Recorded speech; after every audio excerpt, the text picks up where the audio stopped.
She walked into the office building wearing a modest navy dress and carrying a simple leather folder. The receptionist barely looked up as she offered a polite smile and asked for directions to the Human Resources Department.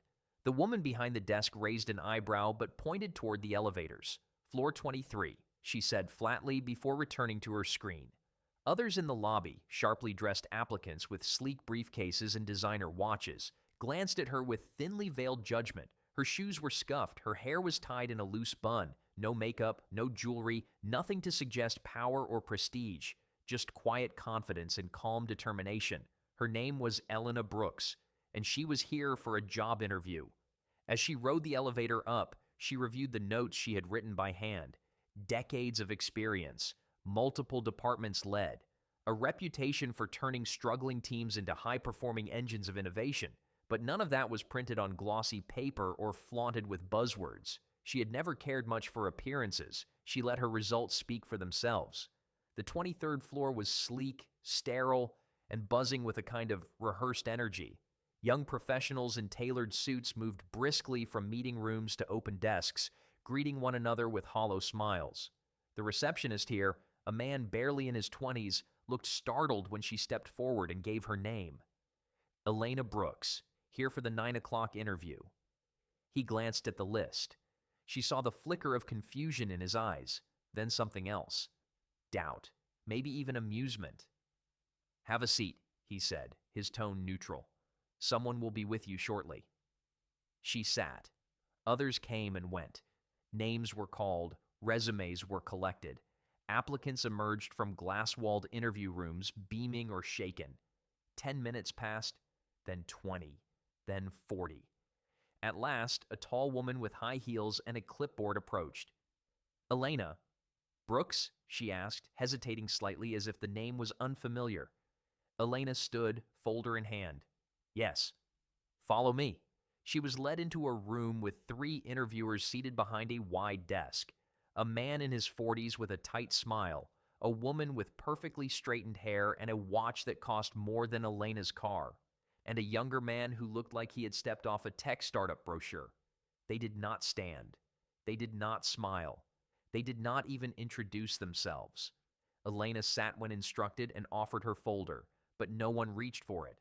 Instead, the woman with the watch began with a condescending smile. "So, Miss Brooks, I see from your application that you ran a department at Horizon Systems?" "Yes," Elena replied.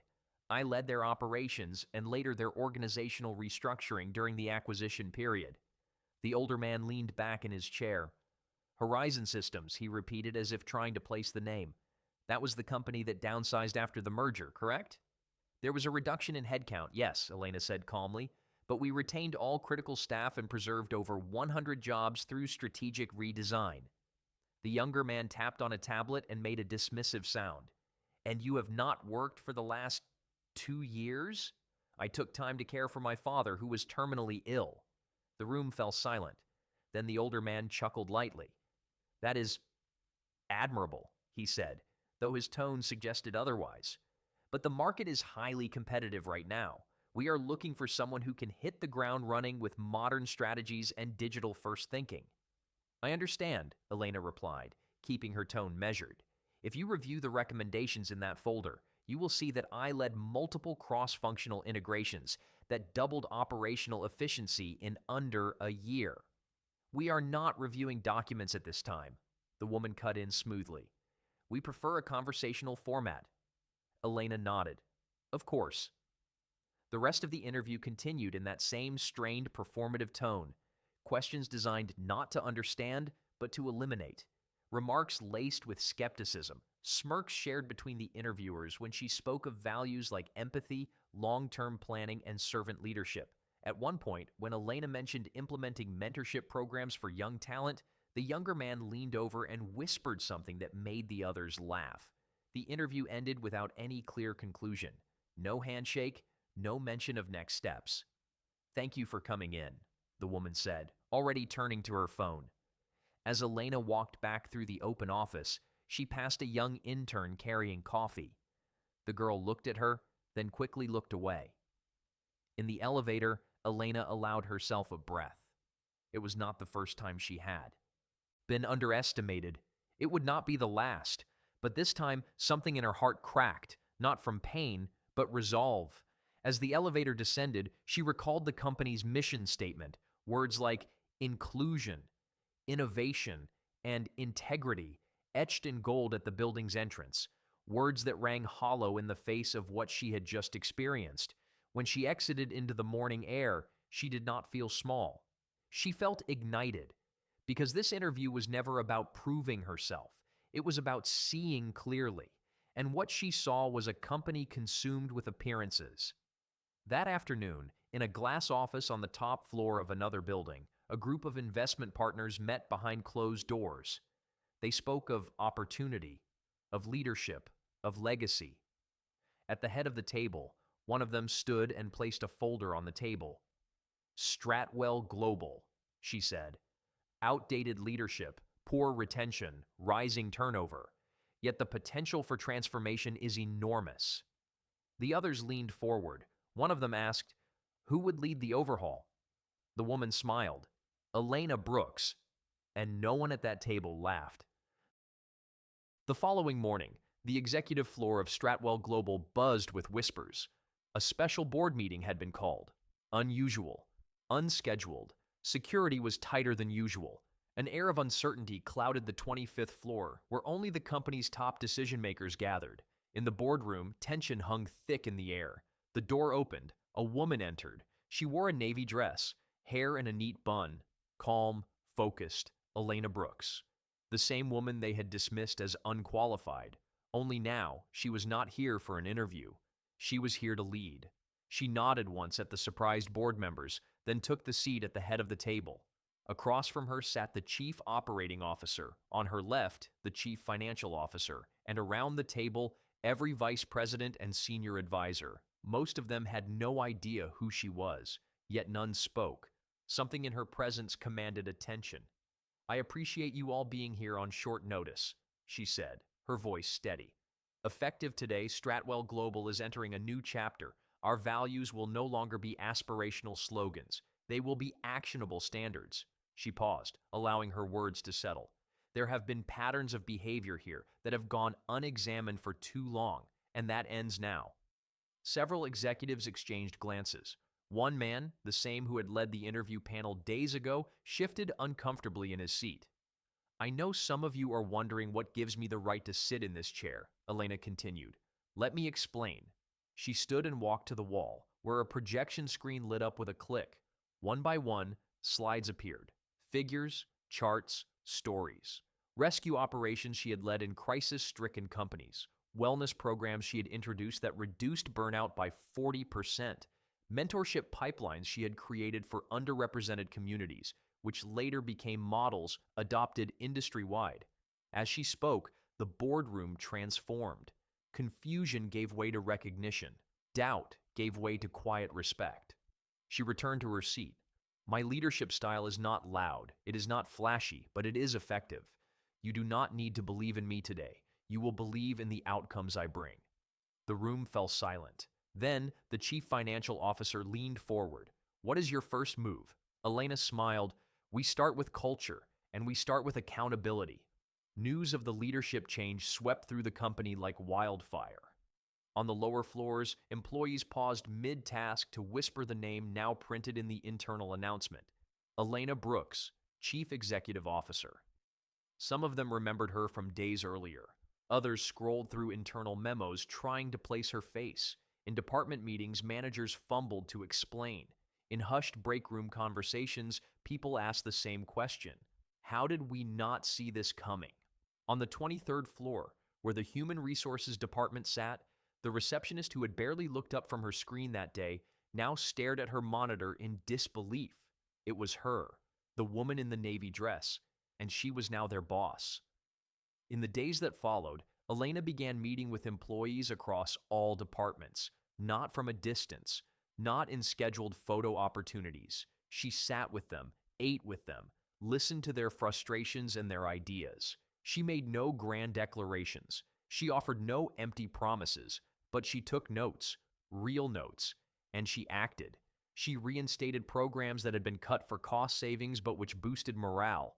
She overhauled the company's review system, replacing vague ratings with transparent feedback and coaching. She created a rotating council made up of junior employees who met with her directly every month. People noticed. They noticed that their emails were answered, that their ideas were credited, that someone in charge finally seemed to care. And slowly, something unexpected happened. They started to care too. The woman who had been ignored, judged, and dismissed was now building something they could believe in. It was not long before other companies took notice. Press coverage of the leadership change began circulating in national media.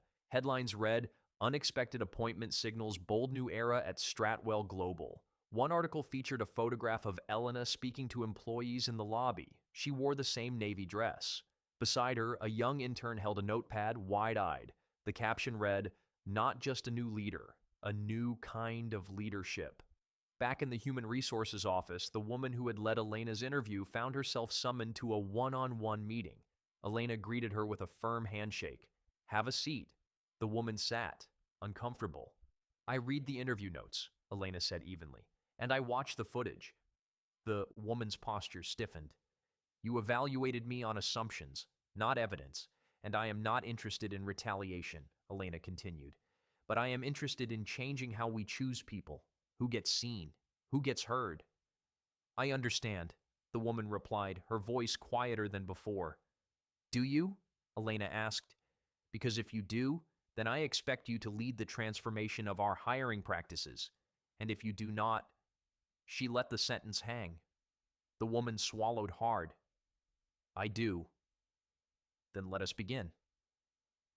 That evening, Elena stepped out of the building into the fading light. She looked up at the name etched into the glass facade, Stratwell Global, and imagined what it could become. Behind her, a voice called out, "Miss Brooks?" She turned. It was the young intern, the same one who had looked away when they first crossed paths. "Thank you," the intern said, "for everything." Elena smiled. "Do not thank me yet. Help me build something better. Then we will both be worth thanking." As the sun dipped below the skyline, she walked away. No entourage, no press, just quiet determination, and the certainty that being underestimated could be a superpower if you let it fuel you rather than break you. The next week, Elena arrived earlier than usual. She often did. Mornings were her quiet planning hours before the flood of meetings and decisions. But this time, as she stepped onto the executive floor, she noticed something new. Waiting in the hallway was a group of employees, diverse in age, background, and department. One of them, a young man from the logistics team, stepped forward holding a folder. He looked nervous. "We heard what you said about open ideas," he began, eyes flicking to his colleagues. "So, we came up with something, just a proposal. It might be nothing." Elena took the folder and opened it right there. Pages of diagrams, research notes, proposed systems, not corporate polished, but passionate, thoughtful, smart. She looked up and nodded. "Come with me." They followed her into the boardroom where the senior leadership was already gathering for the weekly strategy meeting. Chairs shifted, eyes widened. Elena gestured for the team to present. "This is what initiative looks like. Let us listen." Some of the executives were confused. A few looked irritated. But none interrupted, because in just a few weeks they had learned that when Elena gave the floor to someone, it was not symbolic. It mattered. After the presentation, Elena asked questions, not to poke holes, but to understand. She thanked them personally. When the team left the room, they were grinning. Moments later, one of the executives leaned forward. "That was bold." Elena met his gaze. "Bold is overdue." That afternoon, she walked through each department floor. No camera crew, no memo sent ahead. She paused by workstations, asked for feedback, took the time to hear real stories. In finance, an analyst showed her a spreadsheet tracking inefficiencies in vendor contracts. In customer relations, a rep described how automated emails had replaced meaningful outreach. In human resources, someone quietly confessed they had stopped offering feedback because it never made a difference. Until now. Elena's notebook filled page after page. She returned to her office late, tired but energized. She knew transformation took more than vision. It took listening. It took trust. That evening, an email went out company-wide. Subject line, "We begin together." In it, Elena detailed a new initiative, Project Echo, a quarterly listening series with rotating employee panels from every level. Each session would be executive-attended and employee-led. Participation was voluntary. Sign-ups hit full capacity in 30 minutes. In the following weeks, Stratwell Global began to shift in small but powerful ways. Office doors stayed open longer. Middle managers began holding town halls. Feedback was no longer an afterthought. It was a starting point. And yet, not everyone welcomed the changes. In private, some executives voiced concern. Too much transparency. Too much empowerment. "We might lose control," one said behind closed doors. "You never had it," Elena replied. "You only controlled fear, and fear is not leadership." Those words spread fast. They reached departments, meeting rooms, even rival companies. One evening, while Elena reviewed performance metrics from a tablet in her office, her assistant knocked. "There is someone asking to see you. He says he used to work here." Elena looked up. "A name?" "Jonas Weller." She paused. Jonas had been Chief Strategy Officer 4 years earlier, revered in the industry, also known for driving talent out with impossible expectations and thinly veiled contempt for anyone he deemed unworthy. He had resigned shortly before Elena's interview. "Send him in." Jonas entered wearing a tailored suit and an easy smile, but his eyes held something new, uncertainty. "Elena, may I call you Elena?" She nodded, gesturing to a seat. "I have been watching," he began, "your leadership style. It is unorthodox, but I cannot deny the results. Revenue is up, retention has stabilized, press coverage is overwhelmingly positive." "I appreciate your observation," she said neutrally. "I suppose I just wanted to say, I may have misjudged what the company needed." Elena leaned forward slightly. "Or who?" Jonas blinked, caught. "Yes," he said finally. "Or who?" They spoke for several minutes. Cordial, measured. When he stood to leave, Elena offered her hand. "Thank you for coming." He shook it. "Good luck, Chief Executive Officer Brooks." She returned to her tablet, her expression unreadable.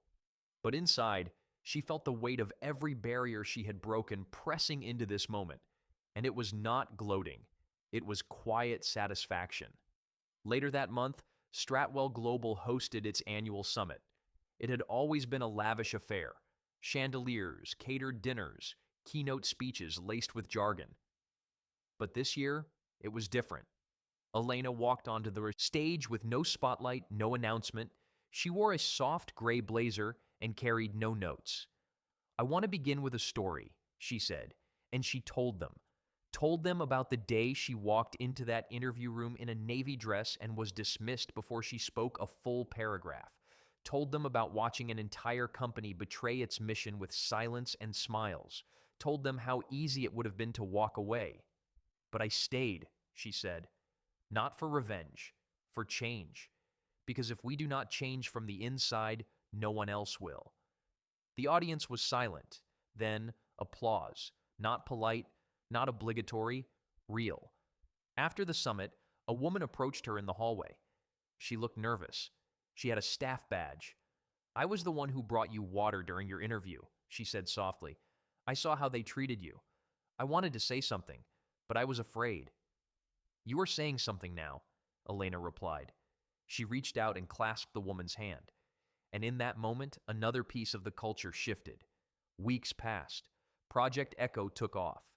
Employees submitted proposals that turned into pilots. One of them, an idea from a customer service rep, saved the company over $500,000 in its first quarter. Another, suggested by a team of interns, restructured onboarding in a way that doubled retention. And still, Elena stayed steady. No parades, no press tours, just quiet, focused progress. She believed in impact over attention. One morning, a delivery arrived at the executive floor, a single white envelope, hand-addressed. Elena opened it. Inside was a card. It read, "To the woman who reminded us that leadership is not about being heard first. It is about listening longest." There was no name. She smiled, because she did not need one. The following morning, Elena arrived to find a new voicemail blinking on her office phone. Few used the line anymore. Most communication came through email or direct meetings. But something about the blinking light drew her attention. She pressed play. A man's voice filled the room. Steady. Thoughtful. "Miss Brooks, my name is Graham Whitaker. I am the father of one of your employees. My daughter Naomi works in the marketing department. I just wanted to say thank you." He paused, then continued.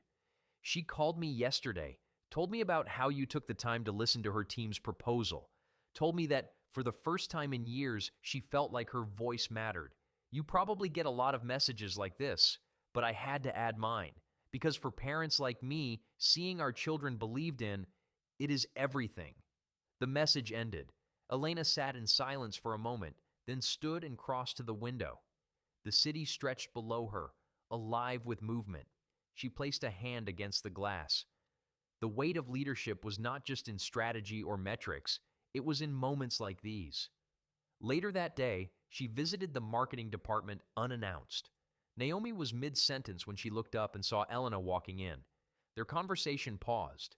Silence fell. "May I sit in?" Elena asked. The team scrambled to offer her a seat. She listened, contributed where it made sense, praised the clarity of a campaign structure, asked questions about language, tone, and engagement metrics. Naomi watched, wide-eyed. After the meeting, as the team dispersed, Elena turned to her. "Your father left me a message," she said gently. Naomi's eyes widened. "Oh, he did? He said you felt heard." Naomi nodded, her voice soft. "I did." "Good," Elena said, smiling, "because you were." That afternoon, a routine quarterly report landed on her desk. Revenue was up, attrition was down, partner satisfaction had improved, but more importantly, internal surveys showed a massive spike in employee trust. She skimmed the numbers, then flipped to the open response section. One comment caught her eye. "For the first time, I bring my whole self to work." She underlined it. She thought of the faces she passed in the hallways, the way people had begun greeting one another, the way ideas flowed without fear now. It was working. Still, there was resistance in some corners. Old habits fought hard against new principles. In one meeting, a director dismissed a junior analyst's concern as naive. Elena waited, then calmly said, "Let us revisit that perspective." Naivete and fresh insight often share a doorway. The room quieted. The analyst smiled. 2 days later, that same director submitted a request for mentorship training for himself. Small wins. Another day, she received a letter from a retired employee who had watched the company flounder before her appointment. He wrote, "You have made me proud to be associated with this name again, and I am not the only one." It was signed by a dozen former employees, each one attached to a time before bureaucracy had drowned their potential. She wrote back, "Personally." Elena believed transformation was not an event. It was a daily decision. One morning, as she reviewed staffing proposals for a new outreach division, her assistant entered with urgency. "There is a situation on floor 16. She stood immediately. "What kind of situation?" "An accessibility issue. A new hire uses a wheelchair and cannot enter the restroom. The facilities were not upgraded after the last renovation." Elena moved quickly. When she arrived, she found the employee waiting quietly near the break area. Others avoided eye contact. She approached him directly. "I am Elena," she said, "and I am here to apologize." His eyes widened. "You do not have to—" "I do," she interrupted gently, "because leadership is responsible for what happens in every part of this building." She turned to the nearby facilities manager. "How long to get construction started?" He blinked. "We will have to request funds, get approvals. It could take—" "Begin today," she said firmly. "I will handle the approvals. Use the executive restroom in the meantime," she added, turning to the employee. He looked stunned. "Really? It is yours until yours is better." Within 24 hours, the construction crew arrived. Within 72, temporary solutions were in place. The story traveled fast. Not because Elena told it, but because everyone else did. At a time when leadership often meant detachment, her involvement became a symbol. One afternoon, Elena walked into a presentation by the intern team. They had been preparing for weeks. As she entered, one of them nervously dropped her notes. Papers scattered. Elena bent down and helped gather them. "Breathe," she said with a reassuring smile. You are not here to impress me. You are here to express something, and I want to hear it. The room exhaled. The interns delivered with poise and clarity. Their initiative would later spark a cost-saving process used across 3 departments. In the months that followed, Elena's name appeared on a national leadership list. Invitations to conferences and keynote panels flooded in. She declined most. I am not interested in applause, she told her assistant. I am interested in outcomes. One she accepted. A leadership forum focused on ethics and transparency. She arrived without entourage, without fanfare. When introduced, the crowd stood in ovation. She waited until they were seated before speaking. I am not a leader because of my title, she began. I am a leader because I remember what it felt like not to be seen.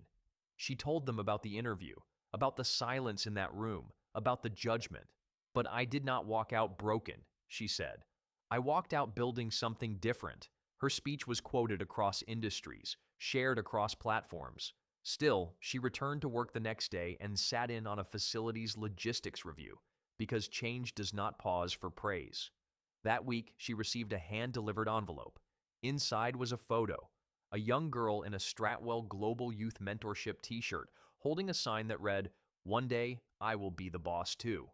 Elena placed the photo on her desk, right beside the card that reminded her to listen longest.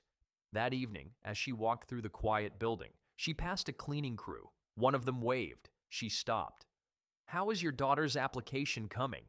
she asked the man. He smiled. "She just got her acceptance letter." Elena grinned. "Let her know we are all rooting for her." He nodded, eyes shining. "Thank you for seeing people." She walked on, thinking of the path that had brought her here, not the straight line of ambition, but the winding road of resilience, grace, grit. She had not planned to become a chief executive officer. She had planned to make a difference. And sometimes those roads led to the same place. That Friday morning, the sky was overcast and heavy with the promise of rain. Still, the mood inside Stratwell Global's headquarters was anything but dim. Employees across all departments were preparing for the first company-wide Echo Day, an idea born from Elena's leadership sessions. It was not a holiday. It was something more. Echo Day was a chance for every employee to showcase a project, insight, or proposal that represented their vision for the company. From finance to creative, logistics to tech, people were buzzing with anticipation. Elena started her day with a simple ritual: black coffee in a ceramic mug given to her by the customer service team. It read, "The quiet ones can change everything." She smiled as she walked into the main event hall, now transformed into a vibrant space with colorful posters, open laptops, display boards, and models built from cardboard and hope. At the first booth, a junior finance analyst presented an algorithm that flagged vendor contracts with hidden fees. Elena listened intently, asked 3 pointed questions, then told him to connect with procurement immediately. At another station, 2 members of the custodial staff had created a more efficient sanitation tracking system using free scheduling software. "No budget needed," one of them said proudly. "Just logic and teamwork." Elena gave them both a high five. Throughout the day, she saw what the company had become. Not a hierarchy, not a monument to profit, but a living, breathing culture of people who believed in something better. Later that afternoon, she stood at the back of the room during a presentation by the IT interns. The same ones who had stumbled through their first proposal months ago now spoke with confidence, supported by data, driven by vision. When they finished, the room erupted in applause. Elena clapped the loudest. Then, the lights dimmed. A projector screen lit up, and without warning, a short video began to play. It had been created by a coalition of departments, edited after hours, compiled in secret. On screen were clips of employees, dozens of them, speaking directly to the camera. She remembered my name after one introduction. She asked how my mother was doing after surgery. She pulled me into a meeting I was never supposed to be in just to hear my idea. The voices overlapped. She listened. She believed. She saw me. The video ended with a still image of Elena standing at the summit, speaking into the microphone. Words faded in over her image. Thank you for changing everything. The lights came up slowly. No one spoke. Some clapped. A few wiped their eyes. Elena, surprised and quiet, walked up to the front. I do not need a speech prepared for this, she said after a moment, because I already have one in my heart. She looked out at the room. Do you know how many people are passed over every day because they do not look the part? Because they are quiet? Or because they care more about substance than style? I was one of them. But the truth is, I was never alone. She paused. Echo Day is not about one leader. It is about the voice inside each of you that says, this can be better. Never silence that voice, not for anyone. When she finished, the applause was thunderous. That night, as the event wrapped up, Elena stayed to help dismantle booths. She carried boxes, taped up cables, and laughed with interns over spilled markers and crooked display boards. At one point, she bent down to pick up a dropped tablet and came face to face with the same young receptionist from her first interview day, the one who had barely looked up. He looked embarrassed. I never imagined. She held up a hand gently. You were doing what you were taught to do. That is why we teach something new. He nodded, moved. Thank you. The weekend passed quietly. On Monday morning, the rain came. Not heavy, just a steady drizzle that darkened the sidewalks and softened the city's hum. Inside Stratwell Global, Elena sat with her leadership team. Today we begin phase 2, she said. We take what we have learned here and begin building bridges outward. She outlined the plan. Partnerships with schools for mentorship pipelines, a quarterly rotation of community listening panels, and open access sessions where entrepreneurs from underserved communities could pitch ideas directly to Stratwell's investment team. Some called it ambitious. Elena called it necessary. One of the executives raised a concern. It is a risk. So is staying the same, she replied. The plan moved forward. Weeks later, Elena stood in a small auditorium at Westview High School. The audience was not industry professionals. It was teenagers. Some slouched in chairs. Others whispered in groups. She waited for silence, then told them her story. Not just about becoming chief executive officer, but about the failures, the dismissals, the day she left an interview feeling invisible. I am not here because I was always powerful, she said. I am here because I learned how to stand back up. One student, a girl with bright eyes and a tattered backpack, raised her hand. Did you ever think of giving up? Elena nodded slowly. Many times. But I learned that giving up on a moment is not the same as giving up on your purpose. The girl smiled. After the talk, a boy approached Elena shyly. My mom works in your building, he said. She cleans the offices. Elena knelt slightly, so they were eye level. What is her name? He told her. I know her, Elena said, her voice warm. She once told me her dream was for you to graduate without debt. She says that a lot, he laughed. Then let us make sure she knows it is possible. The next day, Elena contacted the company's scholarship board. 2 weeks later, the boy's mother received the call. Her knees buckled when she heard the news. A full scholarship, named in her honor, sponsored by the company her son had grown up hearing about every night. When Elena learned how the call had gone, she stepped into her office, closed the door, and allowed herself a moment of quiet emotion. This was why she led, not for the headlines, but for the lives changed in quiet corners. That evening, Elena walked the halls long after most had gone home. She paused outside the boardroom where it had all begun. The same table, the same chairs, but a different world. She entered and sat at the head of the table once more. Her reflection shimmered faintly in the polished surface. She reached into her bag and placed something on the table. It was the original folder she had brought to the interview, worn edges, handwritten notes. She had never thrown it away, not as a trophy, but as a reminder of what had been dismissed, of what had been underestimated, of what had, against all odds, become undeniable. She ran her fingers gently over the folder's surface, feeling the faded ink beneath her fingertips. That folder had carried her story once. Now it carried the weight of a lesson so many still needed to learn. A lesson about how easily potential could be overlooked, how quickly assumptions could silence value. There was a soft knock at the boardroom door. It was Daniel. The young intern turned associate project manager. He stood awkwardly in the doorway, holding a notepad, clearly unsure whether to interrupt. "I can come back," he said quickly. Elena smiled. "You are here now. Come in." He stepped in and sat across from her. He glanced at the folder on the table. "Is that the one?" She nodded.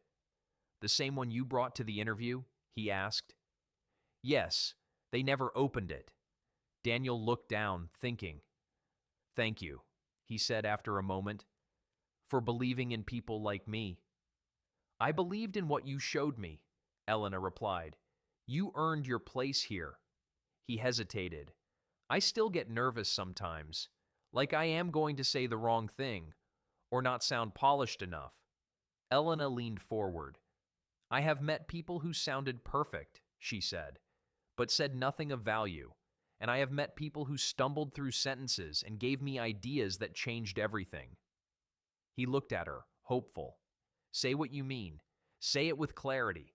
Let others catch up if they need to. You are not here to impress. You are here to contribute." He nodded slowly. Elena stood and picked up the folder.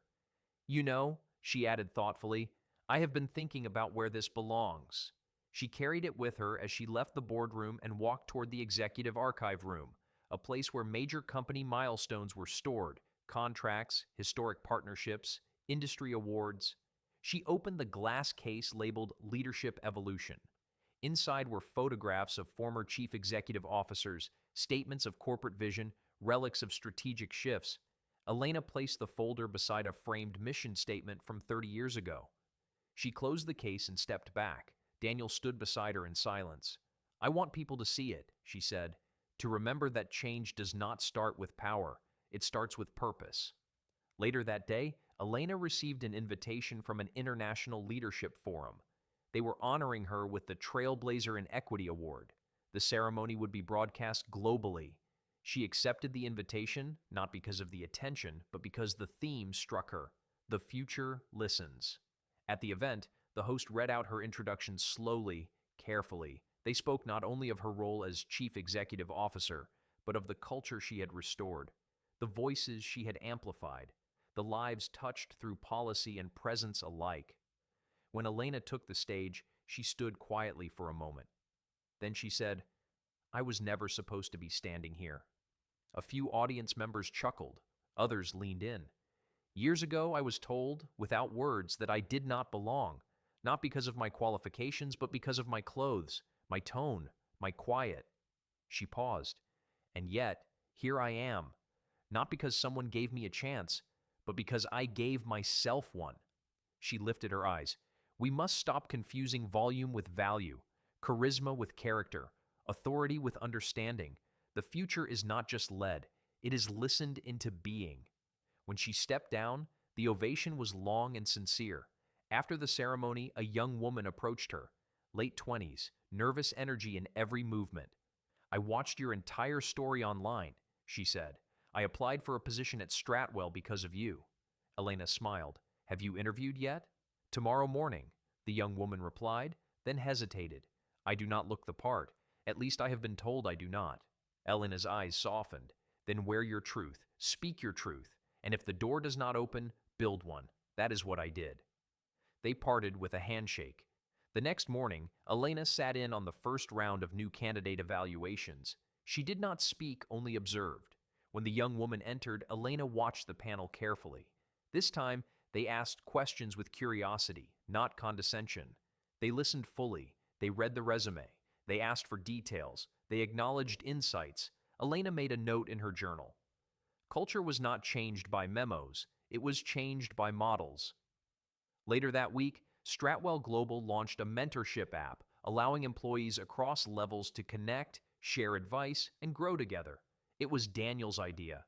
He led the launch presentation. Elena sat in the back row, beaming with pride. Afterward, as they walked back to the executive suite, Daniel asked, "How do you know when it is working?" She paused, thoughtful. "When the people you once had to lift up begin lifting others," she said. "That is when you know." In the weeks that followed, other companies began reaching out, asking for insight into Stratwell's transformation. Elena agreed to consult only on one condition, that they brought their people to the table, Not just their executives. Some agreed, others declined. Elena did not chase them. She believed readiness could not be forced. One rainy Thursday, Elena received a package without a return address. Inside was a single item, a silver key. Attached was a note. This belonged to my grandmother. She always said doors would open for me one day. Today, I give this to you, for the doors you have opened for others. There was no name. Elena held the key in her hand for a long time.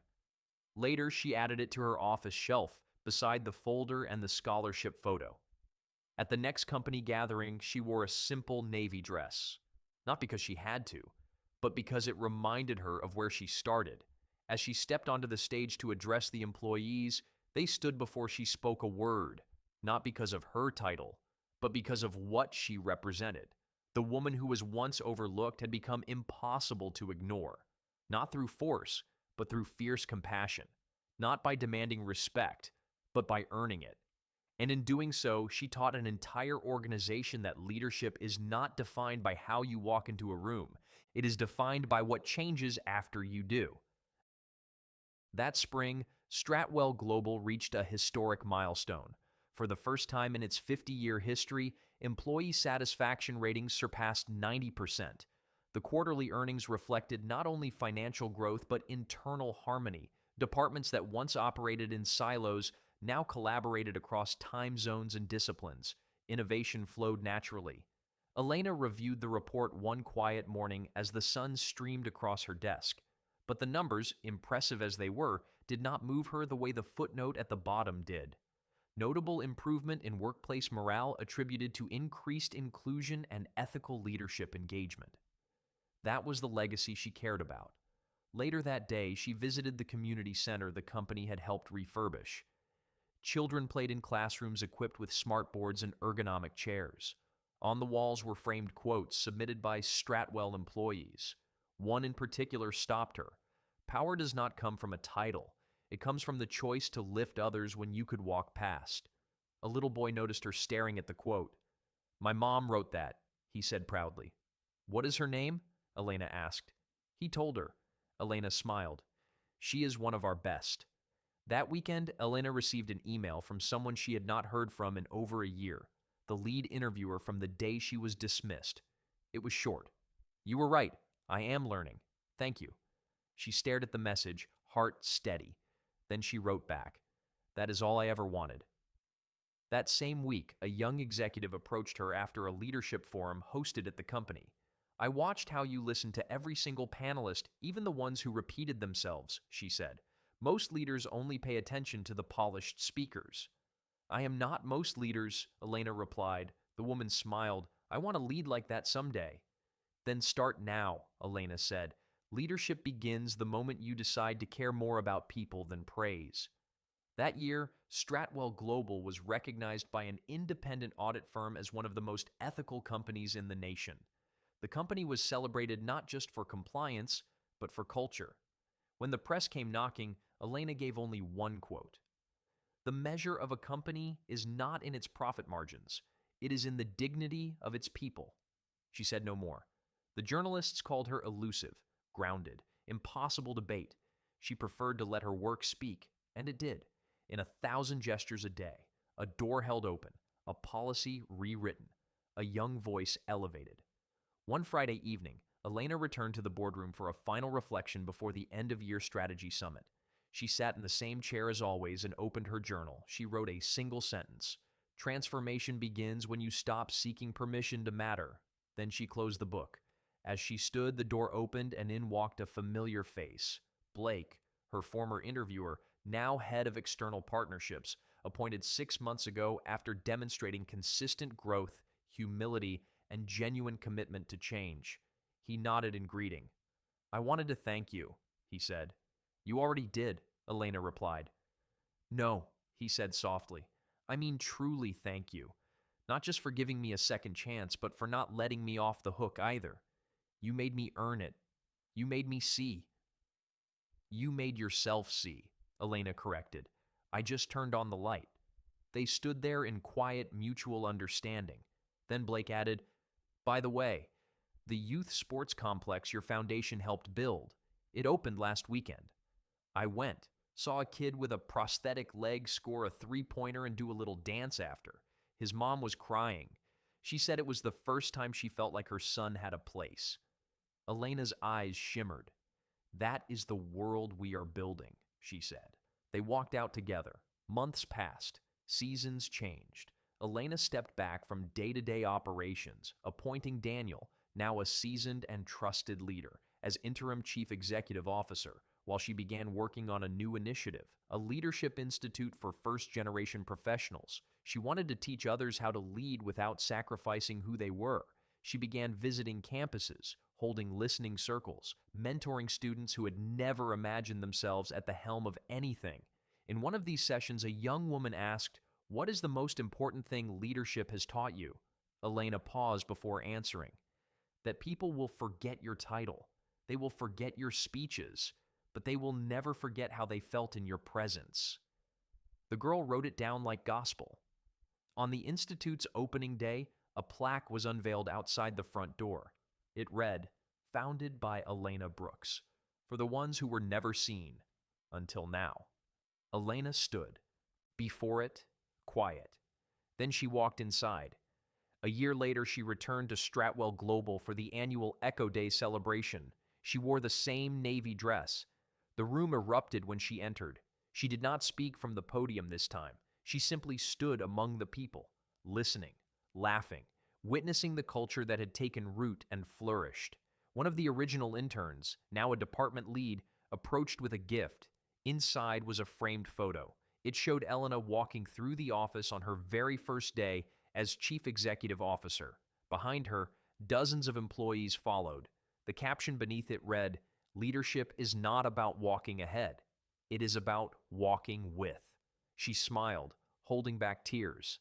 As the event wound down, a teenager approached her shyly. She was a guest, part of the community outreach program Stratwell had established.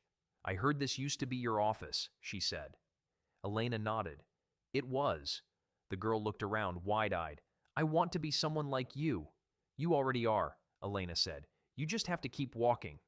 And as the lights dimmed and the building quieted, Elena stepped outside, feeling the wind pick up around her. The city had changed. So had she. But her mission had always been the same: to listen, to lift, to lead. Not with noise, but with clarity. Not with power, but with purpose. Not from a pedestal, but from presence. Because when one overlooked woman decides she is enough, she does not just change a room. She changes everything. And sometimes, all it takes for the world to shift is for one person to walk through the wrong door and stay.